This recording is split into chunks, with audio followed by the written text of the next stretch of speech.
You have 2 days to pack your things and leave. That's our Christmas gift to ourselves. That's what the email said. I had just poured my morning coffee, cinnamon and vanilla creamer, just the way I liked it. The fireplace crackled gently, the Nat King Cole Christmas album playing low in the background. My slippers still warm. A quiet Christmas morning. I was alone, but not lonely. Or so I thought. Then I opened my email. The subject line, Merry Christmas. It was from my daughter-in-law, Lauren. I clicked it open with a smile. Maybe it was a photo of the grandkids. Maybe a holiday greeting. But no, just one cold paragraph.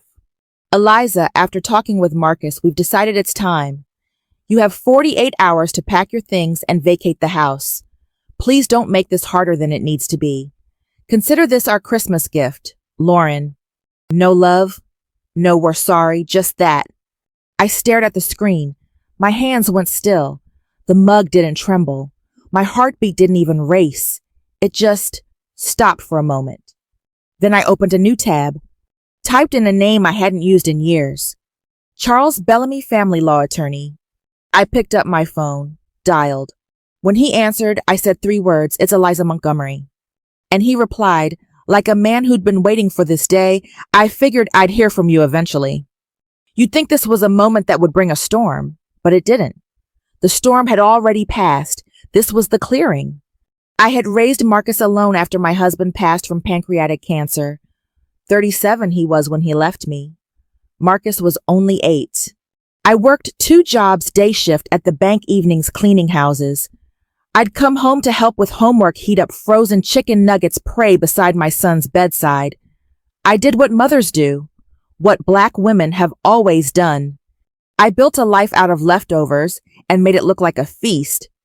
When Marcus graduated college, I was so proud I didn't even feel my knees ache, standing through the whole ceremony.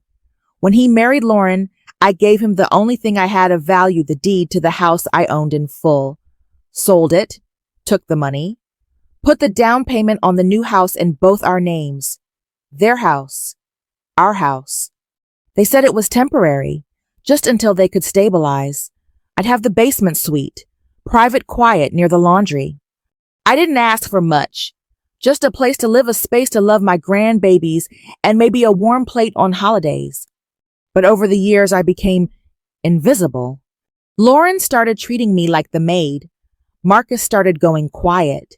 And now she sends me a digital eviction notice on Christmas morning. But that's the thing about storms. They reveal what the foundation's really made of. Charles said, "You still have the paperwork I gave you 5 years ago." I did. Of course I did. I kept it with the birth certificates, the family Bible, and the recipe cards from my mother. He said, "Good. Then we're going to respond properly." I asked him not to rush. Not yet.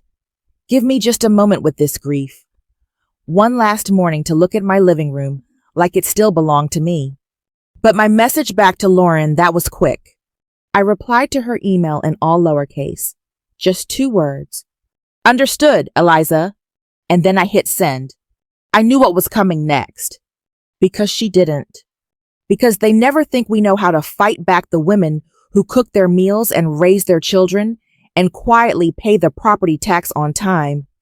But we do. Oh, honey, we do. It's funny what your mind does after betrayal. The present goes quiet, and the past comes flooding in.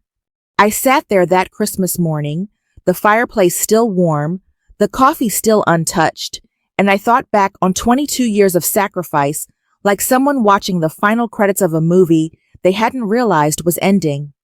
I remembered the smell of Marcus's hair when he was 3, sweet, powdery, and always needing a comb. I remembered holding his hand at his daddy's funeral. He didn't cry, just held tight and asked if I would die too. I promised I wouldn't, that I'd always be there. Maybe that's where I went wrong, promising forever to someone who'd eventually treat me like a seasonal guest in their own home. Back then, we didn't have much. Just a small 2-bedroom off Calhoun Street, peeling wallpaper, a cracked driveway, and more love than money. I worked for the county clerical office during the day, scrubbed offices at night. I'd come home to frozen pizzas, spelling words, and Scooby-Doo reruns. I never complained, not once. When Marcus got into Georgia State, I danced right in the living room. Then I cried in the laundry room because I didn't know how I'd pay for it. But I did. FAFSA loans over time and a secondhand laptop from the thrift store. Lauren came into our lives his junior year. Pretty polished and sharp-tongued. The kind of woman who could slice you up and smile doing it. But I gave her a chance because Marcus loved her and he asked me to. The wedding was lovely. I made Lauren's veil myself, hand-stitched, 24 hours straight. My fingers bled, but I didn't say a word. When they got pregnant the first time, they were struggling. Rent was high, jobs were shaky, so I offered to help again. I sold my house, the one I'd spent 18 years paying off. I gave them the down payment for a 4-bedroom just outside of Atlanta in a quiet cul-de-sac with good schools. The mortgage would be in both our names. I'd live downstairs in the in-law suite, help with the baby, be close, be useful. They called it a blessing. I called it home.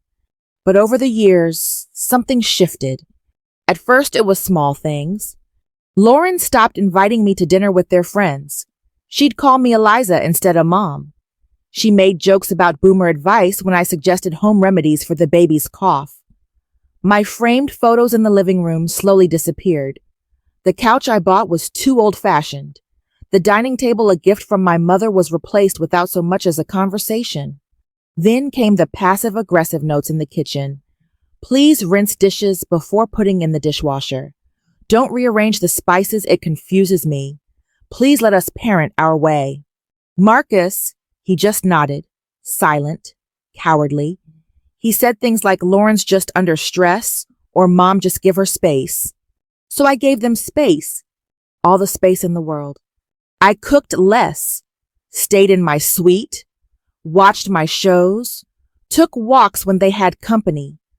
Let them live like I was a ghost in my own house. Until Christmas morning, when the ghost got her walking papers via email. I opened the cedar chest in my room and pulled out the file folder I'd kept for years.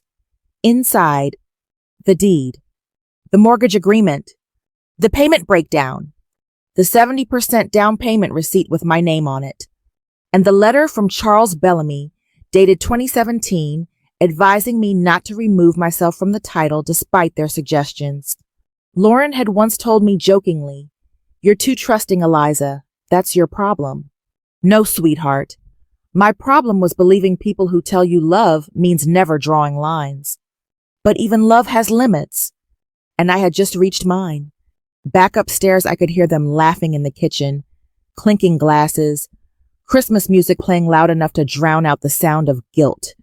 The grandkids, 8 and 5, ran around in footy pajamas, their innocence still intact, their giggles still pure. I'd made those pajamas myself, sewn late into the night. They didn't know what was happening. They didn't know their grandma had been dismissed like a tenant who overstayed her lease. I looked at the tree, the one I decorated alone after everyone went to bed. My garland, my old ornaments, my handmade stockings, and yet I didn't belong.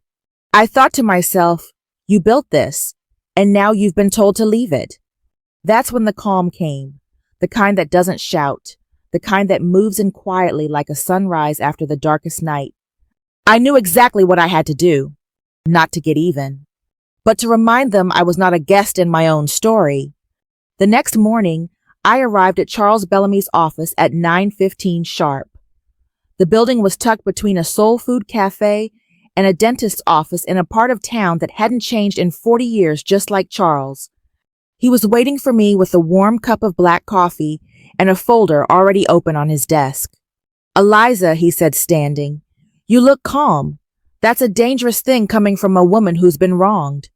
I smiled without warmth. "I'm not here to burn their house down, Charles. I'm here to remind them it's not theirs to burn." He chuckled. "Let's get to work." We reviewed everything, line by line. I had the original mortgage agreement naming me as co-owner and primary financial contributor. I had the down payment receipt, $168,000, pulled straight from the sale of my old home. I had 5 years' worth of utility payments in my name. Receipts for groceries, school supplies, even that brand new washer Lauren insisted on because the old one sounded sad. Charles leafed through the documents like a pastor flipping through his Bible before Sunday service. They thought they could evict you by email, he asked. They didn't even speak to me, I said. Just typed it like I was a contractor whose lease ran out. He nodded, then leaned back. Legally, they don't have a leg to stand on. That's when he pulled out a form titled Petition for Ejectment, Unlawful Occupancy by Secondary Parties. The way this works, he explained, is simple. You're not being evicted. They are. You're the co-owner. You never relinquish title, and they've attempted to force you out of your own property without due process or agreement. He looked me dead in the eye. If you want to move forward, Eliza, this gives you full legal authority to demand they vacate the home within 30 days. If they refuse, we escalate through the court. Do it, I said steady. Serve them the papers. Today. Charles didn't ask if I was sure. He knew. As he prepared the notice, I asked for one small addition. Put it in writing that I'm not seeking damages, just possession. You sure, he asked. You could sue them for emotional distress, false eviction, attempt, defamation. No, I said. I don't want their money. I want my peace, and I want them to know the difference. He gave a long nod. That kind of respect only another seasoned Black professional can give. The kind that says you don't need to shout to command a room. Just know your rights and stand in them. Less than 2 hours later, the official notice was printed, signed, and delivered via email and certified mail to Marcus and Lauren. Charles said the notice would reach them by noon. I drove home slowly, stopped at a red light just long enough to watch a family cross the street. Mother holding hands with a little boy in a green beanie. His smile reminded me of Marcus back when all he wanted for Christmas was a Hot Wheels car and a hug from Mama. Now he wanted my name off the mailbox. I parked in the driveway, sat there for a moment, engine running, watching my house through the windshield. I knew what was coming, and I knew how little time it would take. 20 minutes, maybe. At exactly 12:24 p.m., my front door burst open. Lauren ran out first, barefoot still in her silk robe. Marcus was behind her phone in one hand, panic in the other. Mama, what is this? What the hell is this? I didn't flinch. I was sitting on the porch folding laundry like it was any other Tuesday. A basket of warm towels beside me. A copy of the ejectment notice on the table. Lauren waved the paper in the air like it was on fire. You can't do this. This is our house. I looked at her calmly. It's my house too, Lauren, and you sent me a Christmas gift I couldn't ignore. Marcus dropped to his knees. Yes, my son. The one I raised, fed, clothed, bathed, prayed over, dropped to his knees like he'd just seen the ghost of every bad decision he ever made. Mama, please, he said, voice trembling. It was a mistake. We were stressed. She didn't mean it. I didn't mean it. Please, don't do this. The kids. I folded the last towel. Then I stood, walked over, looked down at them both. You gave me 48 hours. I'm giving you 30 days. That's called grace. Something you forgot I was capable of. Lauren's mascara was already running. Marcus just wept. Charles called me later that day to confirm delivery and signature. He asked if I'd heard from them. I said yes. They came. They knelt. And they learned that some women don't scream when they've had enough. They just call their lawyer. 20 minutes. That's all it took. 20 minutes from the moment I hit send on my reply, understood, to the moment Lauren and Marcus came barreling through the front door like the house was on fire. That's what panic does. It turns silence into sirens. When I saw their car pull up, I was still at Charles Bellamy's office, sitting quietly across from his secretary, sipping a glass of water and reviewing the final notarized copies of the ejectment order. Then my phone lit up like Christmas lights. 12 missed calls from Marcus, 8 from Lauren, 2 voicemails, and one desperate text, "Mama, please don't do this. Come home. We need to talk." Charles glanced at my screen. They got the paperwork. I figured I said slipping the phone into my purse. They didn't think I'd do it. Charles raised an eyebrow. People rarely believe the quiet ones will be the ones to shake the ground. When I pulled into the driveway later that afternoon, they were waiting. Lauren was sitting on the front steps, eyes red and swollen hair frizzed out from whatever chaos had unfolded. Marcus stood behind her, rocking slightly like a boy sent to the principal's office. I parked, took my time gathering my things. The envelope with the official documents, my purse, a brown paper bag with 2 lemon muffins I picked up from the cafe near Charles's office. Old habits die hard. Lauren stood as I approached. "Please, can we talk inside privately?" "No need for privacy," I said. "Y'all didn't use it when you decided to evict me over email." Marcus stepped forward. "Mama, it wasn't like that." "It was exactly like that." I walked past them, both calm as a Sunday sermon, set the muffins on the kitchen counter, took a seat at the table where I'd once braided my granddaughter's hair and helped my grandson build paper airplanes. They followed me in like ghosts. Lauren looked around as if seeing the house for the first time. Every lamp, every curtain, every appliance I bought, every photo I'd framed, and realized none of it belonged to her. "I don't know what came over me," she whispered. "I was angry. I didn't mean it. I didn't think." "No, you didn't," I said. "But I did. I thought about it for 5 years. The truth is, I'd been preparing for this since the day Lauren suggested I sign off the deed to simplify things. That was 3 Christmases ago." She brought it up casually, said it would help them refinance, said I didn't need to worry. I smiled politely. Then I called Charles that same night. Because when someone tells you they're thinking about your future, but only when it's convenient for them, that's not love. That's leverage. So I waited, patiently, until they showed me exactly who they were. "Please," Marcus said, "you can't really mean to kick us out. The kids need their home." I looked at him for a long moment. My grandbabies had a home, one filled with respect, one where their grandmother wasn't treated like a servant or a squatter, one where family meant something. He didn't have a response for that. I turned to Lauren. "You asked me to leave. Now you're going to learn what it feels like to lose something you thought you'd never have to earn." She broke then.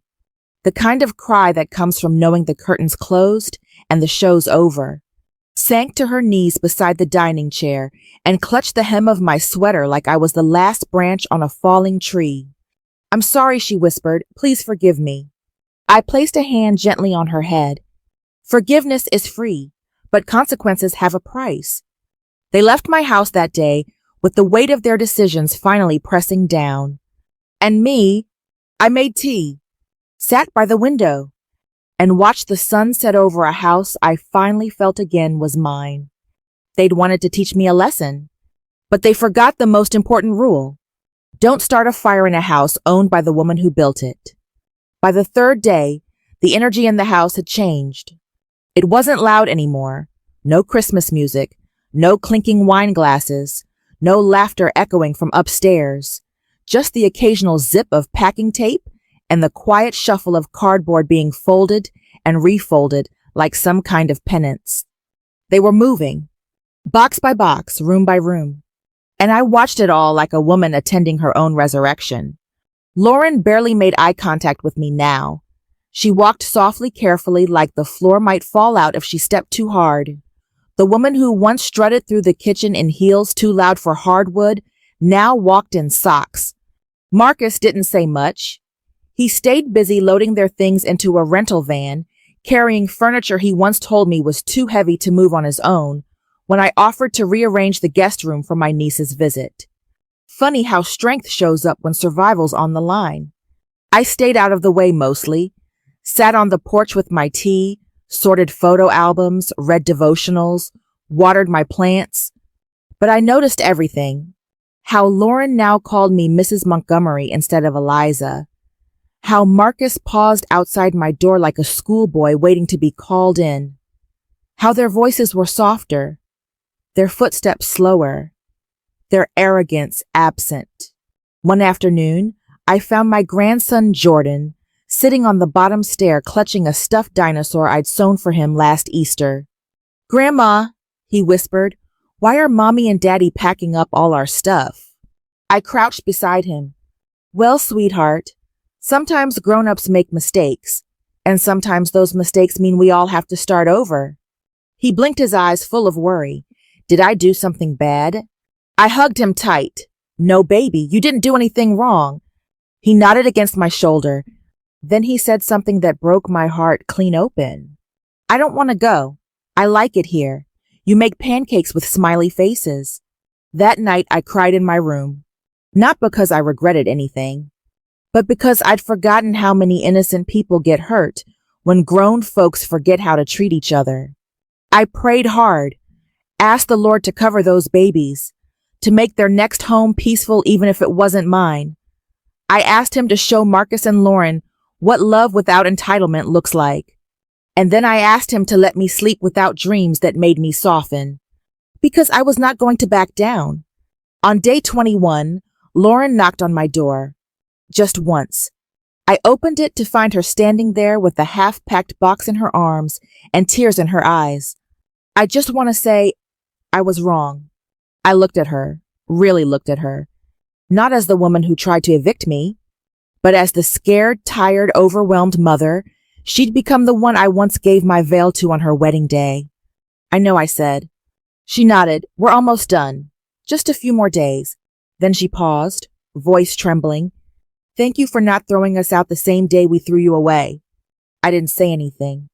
Didn't need to. She turned and walked back to the boxes. That Sunday, I went to church for the first time in months.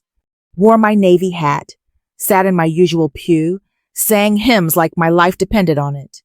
After service, Sister Lorraine hugged me and said, "Child, you look like someone who's finally had the last word." I smiled. "No, baby, I had the last action. That's better." They left on a Thursday. No fanfare, no loud goodbye, just a few grunts from Marcus as he lifted the last box into the back of the van and Lauren handing me a folded note that I didn't open. The grandkids waved from the back seat. I smiled and waved back. I didn't cry. Not this time. Because for the first time in years, I didn't feel like a visitor in my own life. The silence that followed was glorious. It wasn't the heavy kind, the kind that makes you feel forgotten. No, this was soft silence, sacred silence. I walked through the house that evening like I was meeting an old friend again, room by room, hand brushing along the door frames, breathing in space that finally felt like mine. In the kitchen, I rearranged the spices the way I liked them. No more laminated notes on the fridge telling me what to do. No more "please don't cook after 7 p.m. No more judgment when I used bacon grease in the greens. Just me and my cast iron skillet and the scent of home. I opened all the windows. Let the fresh air in, let the past out. I took down the neutral gray curtains Lauren had insisted on and put back up the old floral ones I'd tucked away years ago. They were a little faded, a little loud, but they were me.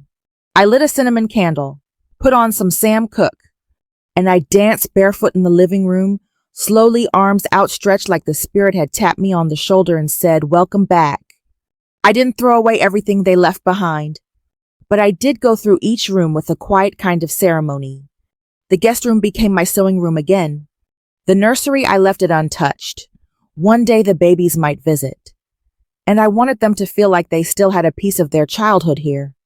Marcus's old trophies and photos, I boxed them gently, not to discard but to store, out of sight, out of reach.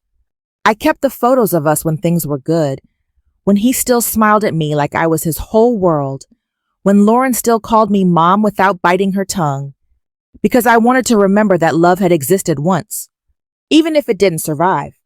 On Sunday, I hosted the ladies from church. First time in years. They came with pound cakes and greens and stories about grown children acting foolish. We laughed until our sides hurt. We prayed in a circle in my living room.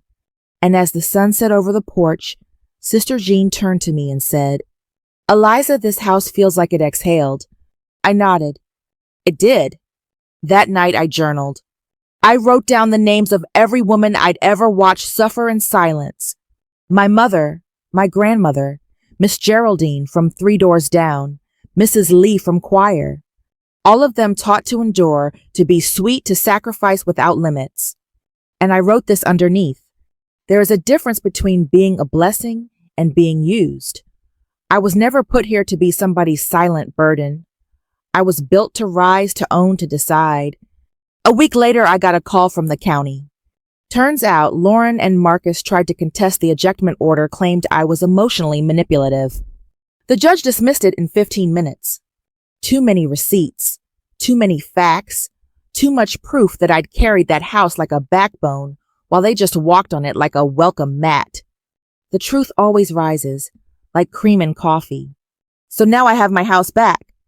But more than that, I have my voice back. I go where I please, host who I want, cook when I feel like it. I sleep peacefully, knowing the locks turn for me, not against me. And every morning I walk through this house and whisper, I am not the help. I am not the guest.